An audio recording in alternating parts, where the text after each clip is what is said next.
이 오늘 21장에 있는 이 말씀은요, 그들이 하나님 앞에서 전쟁의 이 연습을 통해서 자아가 깨지는 연습을 하고 있는 것이고, 또 그걸 통해서 결국에는 이 가나안 땅에 들어가는 이 전쟁을 준비하고 있는 이 모습들을 우리에게 보여주고 있습니다. 광야라고 하는 것은 결국 자아가 죽는 연습을 하는 이 자아의 죽음의 학교라고 할 수 있습니다. 노예의 근성에서 자유인으로 살아가는 사람들이 결국 자기가 가지고 있는 입장 또는 자기가 가지고 있는 어떤 생각들을 하나님의 말씀에 순종하고, 또 자기 인생의 주인이 자기가 아니고 결국 하나님이 주인이신 것을 깨닫게 하고 들어가는 것이 가나안 땅인 거죠. 그래서 광야는 철저하게 하늘만 보고 살아가는 것을 연습하는 거죠. 그리고 이 가나안 땅에 들어가서는 그 연습한 그 자아를 이 몸의 체질로 변하게 하는 것이 이 가나안 땅에서 살아가는 이 삶의 훈련입니다. 오늘 이 1절부터 3절까지 있는 이 말씀에서는 결국 호르마라고 하는 이 이름을 불렸던 이 도시를 하나님의 이름으로 점령하는 것을 경험합니다. 호르마라고 하는 뜻은 완전히 멸함이라는 거거든요. 이 완전히 멸한다라고 하는 이거를 진멸전쟁 또는 완전한 이 멸하는 전쟁으로 이야기하고 있는 거죠.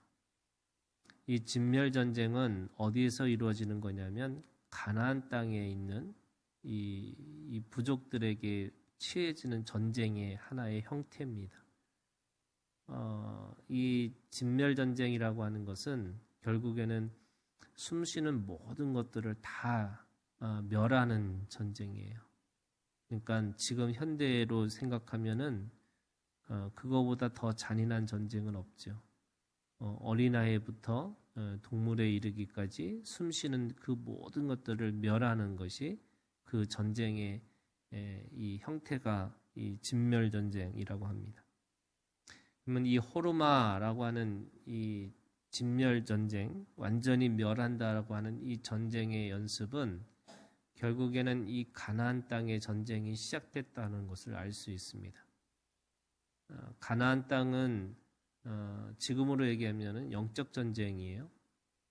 가나안 땅이라고 하는 공간에서 하나님의 나라가 어떻게 펼쳐지고 어떻게 그렇게 하나님 앞에서 살아가는지를 보여주는 거고요.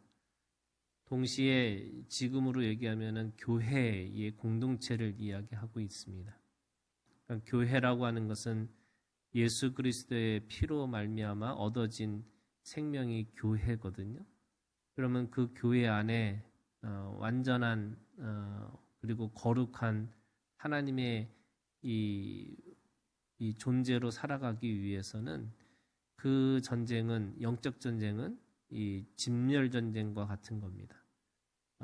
조금이라도 그 죄가 그 안에서 싹트지 못하도록 아주 철저하게 하나님의 말씀 가운데 살아가는 것이 바로 교회 공동체라고 이야기할 수 있습니다.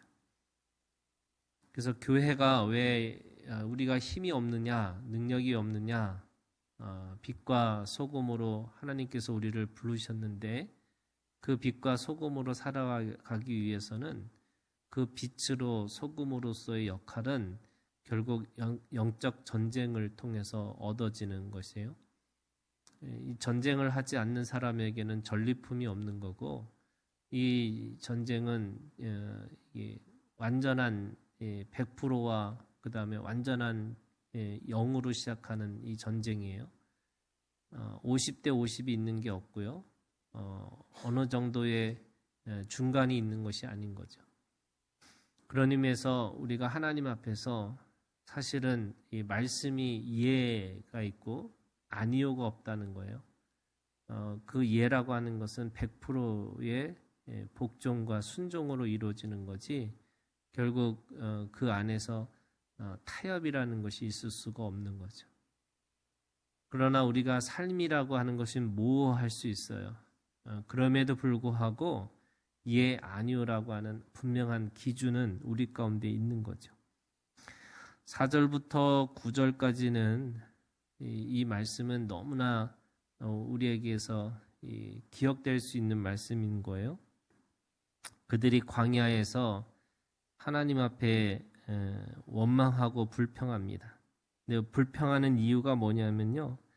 4절에 있는 말씀에 백성이 호르산에서 출발하여 홍해길로 따라 에돔 땅을 우회하려 하였다가 이렇게 우회하는 거예요. 왜 그 길을 직선으로 가지 못하고 왜 돌아갈 수밖에 없었을까?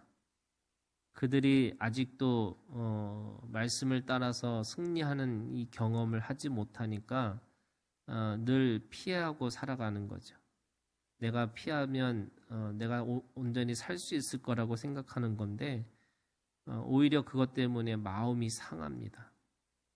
내가 진리를 따라서 살아야 되는데 그 진리를 따라가지 못하는 내 자신에 대해서 원망하고 불평하다 보니까 그것이 하나님 앞에까지 가는 거죠. 그래서 5절에 있는 말씀에 보니까 백성이 하나님과 모세를 향하여 원망하되 이렇게 어찌하여 우리를 애굽에서 인도해 내어 이 광야에서 죽게 하는가? 이곳에서는 먹을 것도 없고 물도 없도다. 우리 마음이 이 하찮은 음식을 싫어하노라 이렇게 얘기하고 있어요. 여러분 이 하찮은 음식이 뭐냐면 이 만나였어요. 이 만나의 맛은 원래 꿀맛 같고 또 과자 맛 같고 또 정말로 하나님이 주시는 최고의 음식이라고 고백했던 그들의 고백이 있었습니다. 그런데 오늘 이 말씀에 보니까 이 음식을 하찮은 음식이라고 얘기하는 거예요. 마음이 상하니까 또 하나님 앞에 원망하고 불평하니까 그 맛이 달라지기 시작하는 거죠. 그 맛이 하찮은 음식으로 그렇게 자신들이 싫어한다 이렇게 얘기합니다. 그때 하나님께서 불뱀이라는 것을 보내셔서 그 백성 중에 죽은 자가 많은지라 이렇게 얘기하고 있어요. 그랬더니 이 모세에게 구해달라고 하면서 모세가 기도했더니 8절에 보니까 여호와께서 모세에게 이르시되 불뱀을 만들어 장대 위에 매달아라 물린 자마다 그것을 보면 살리라. 그래서 모세가 놋뱀을 만들어서 장대 위에 다니 뱀에게 물린 자가 놋뱀을 쳐다본 적 모두 살더라 이렇게 되어 있습니다.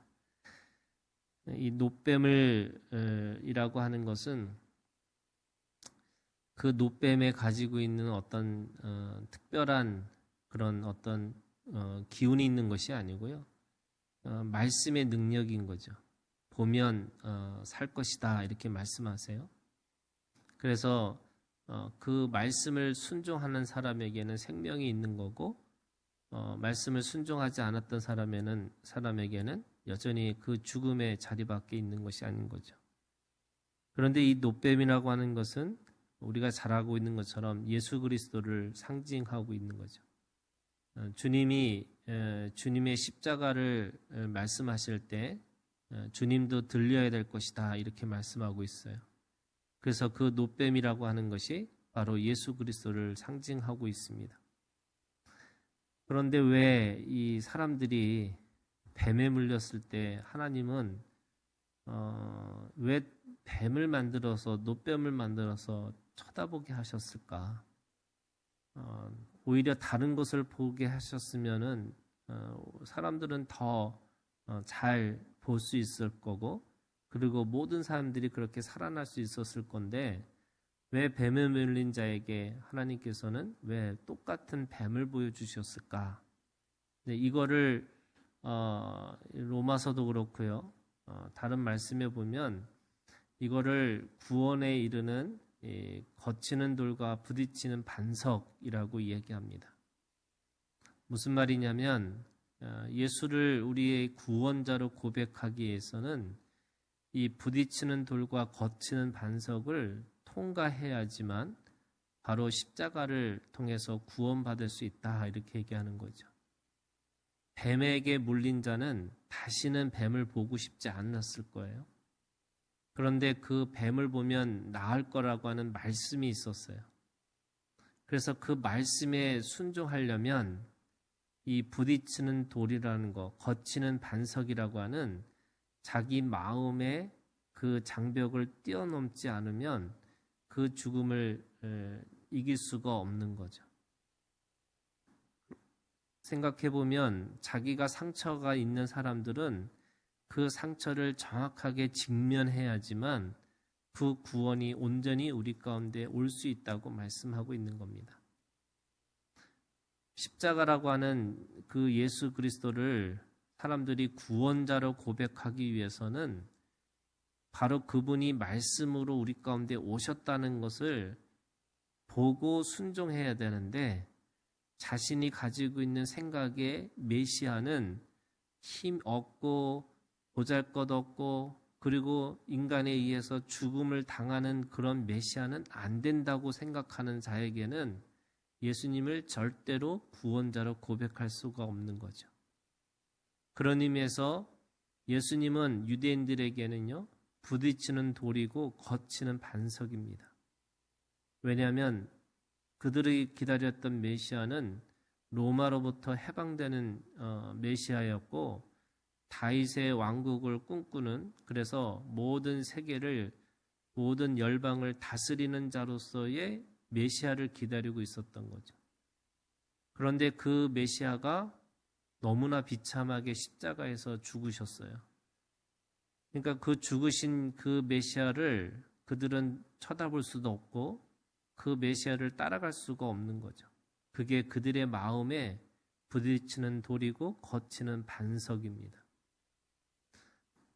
믿음이라고 하는 것은 이 거치는 돌과 부딪히는 반석을 통과하지 않으면 구원에 이르는 믿음을 가질 수 없다고 우리에게 말씀하고 있는 거예요. 뱀에 물린 자에게는 다시 뱀을 보는 것은 그 자신의 상처와 자기의 아픔을 직면하고 그 직면하는 것을 통해서 온전히 말씀으로 구원받는 것을 경험하고 있는 겁니다.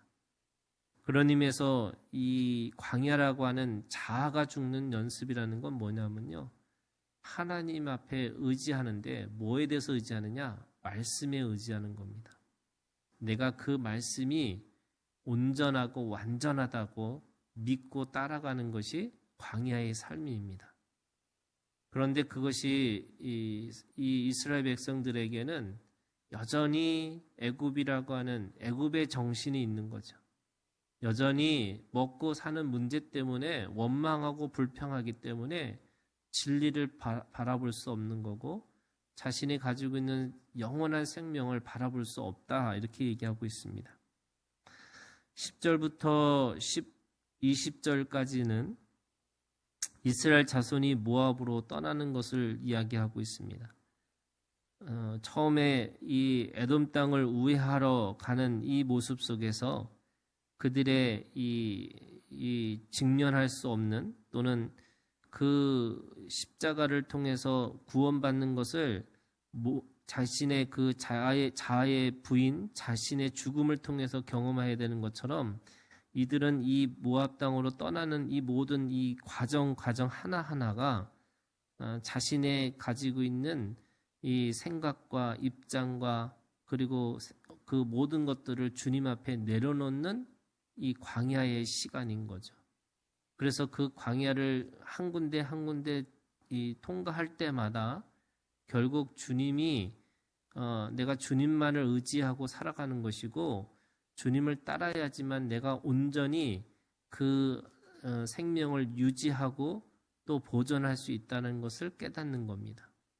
우리가 우리 인생에서 자신이 주인이 아니라 하나님이 주인인 것을 믿고 그 주님 앞에 자신의 인생의 여정을 맡기고 쫓아가야지만 온전히 우리가 하나님의 나라, 그 가나안 땅에 들어가서 하나님의 사람으로 살아갈 수 있다고 말씀하고 있는 겁니다. 오늘도 주님 안에서 자아가 죽는, 자아의 부인이 시작되는 이 경험을 오늘 우리 가운데 있기를 주님의 이름으로 축원합니다. 우리 주기도